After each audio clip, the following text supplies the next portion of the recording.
शहबाज शरीफ मुल्क के 23वें वज़ीर आज़म मुंतखब हो गए। इस मुल्क में कोई गद्दार था और ना कोई गद्दार है। वज़ीर आज़म इमरान खान की हुकूमत क्यों नाकाम हुई? 12 करोड़ के अवाम के सूबे को एक नाअहल शख्स के हवाले किया गया। बिस्मिल्लाहिर्रहमानिर्रहीम। अस्सलाम वालेकुम नाज़रीन, जैसा कि आप जानते हैं कि शहबाज शरीफ मुल्क के 23वें वज़ीर आज़म मुंतखब हो गए। उन्होंने अपने ओहदे का हल्फ उठा लिया। चेयरमैन सेनेट सादिक संजरानी ने उनसे उनके ओहदे का हलफ लिया और वज़ारत उज़्मा संभालने के बाद शहबाज शरीफ का कहना था कि वो कौम की तक़सीम नहीं चाहते, तफ़हीम से काम लेंगे। उन्होंने कहा कि इस मुल्क में कोई गद्दार था और ना कोई गद्दार है, हमें एहतराम के साथ एक कौम बनना होगा। जबकि दूसरी तरफ उन्होंने ख़त के मामले पर भी कमीशन बनाने का ऐलान किया और कहा कि वो सच्चाई को साबित करना चाहते हैं। अगर इस मामले में उनका नाम आया तो वज़ारत उज़्मा से इस्तीफ़ा देकर घर चले जाएंगे। ये सारा मरहला खुश उसलूबी से तय पाया।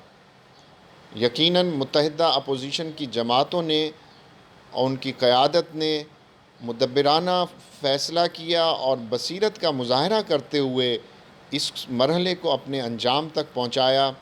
पुरअमन इंतकाल इक़्तिदार पर हम तमाम सियासी जमातों के रहनुमाओं को ख़राज तहसीन पेश करते हैं। जबकि दूसरी जानिब हम देखें कि वज़ीर आज़म इमरान खान की हुकूमत क्यों नाकाम हुई, इसकी दो वजूहात हैं। बड़ी वजह ये थी कि वज़ीर आज़म इमरान खान शुरू दिन से 3.5 साल तक ये राग अलापते रहे कि माजी की हुकूमतों ने करप्शन की है। सियासी जमातों के जो लीडर हैं उनके अलावा वो तमाम करप्ट हैं और 3.5 साल तक मुल्क में एक हिजानी कैफियत कायम रही।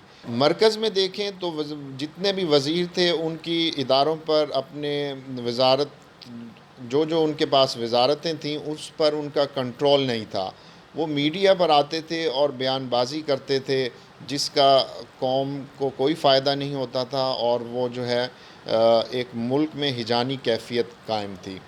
जबकि पंजाब लेवल पर हम देखें कि पंजाब को उन्होंने इमरान खान ने एक ऐसे शख्स के हवाले किया कि जो बरमला मीडिया पर आके कहता था कि मैं अभी ट्रेनिंग पर हूँ। 12 करोड़ के अवाम के सूबे को एक नाअहल शख्स के हवाले किया गया जिसने जहाँ दीगर शहरों की बात हम करें बाद में करेंगे, लेकिन हम अगर लाहौर शहर की बात करें तो शहर के अंदर बहुत ही अबतर सूरत हाल है। सीवरेज सिस्टम तबाह है, सड़कों की रिपेयरिंग नहीं है।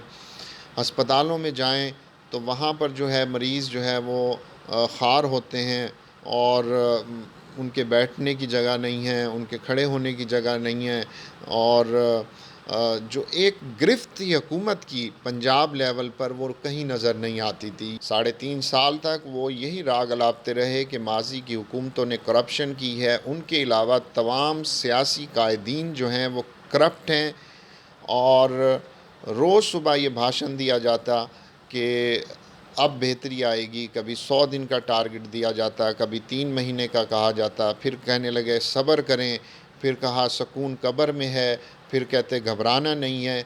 तो ये उनकी रोज़ाना उनके जो पैंतरे थे वो तब्दील होते रहते थे। क्या पाकिस्तान के अवाम 12 करोड़ पंजाब के अवाम का कसूर ये था कि उन्होंने PTI को वोट दिया?